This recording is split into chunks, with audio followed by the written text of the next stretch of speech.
নমস্কার, শম্পার রান্নাঘরে আপনাদের সবাইকে স্বাগত।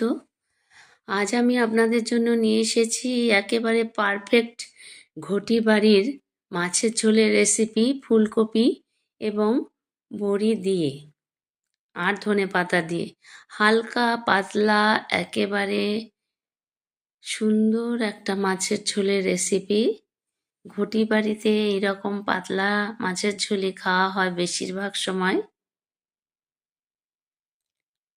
বন্ধুদের কাছে অনুরোধ, সম্পূর্ণ ভিডিওটি দেখবেন, লাইক কমেন্ট শেয়ার করবেন। আর যারা নতুন বন্ধু তারা লাইক কমেন্টের সাথে সাথে একটি সাবস্ক্রাইব অবশ্যই করবেন। দেখুন কত সুন্দর পাতলা মাছের ঝোল হয়েছে, খেতে কিন্তু অসম্ভব ভালো লাগে। দুপুরে ভাতের পাতে গরম গরম ভাতের সাথে এই রকম সুন্দর পাতলা একটি মাছের ঝোল হলে আর কিছুই লাগবে না। দেখুন কত সুন্দর মাছের ঝোল হয়েছে। আপনারা সকলে ভালো থাকবেন, সম্পূর্ণ ভিডিওটি দেখবেন, লাইক কমেন্ট শেয়ার করার অনুরোধ রইল। নতুন বন্ধু যারা আছেন তারা অবশ্যই একটি সাবস্ক্রাইব করবেন।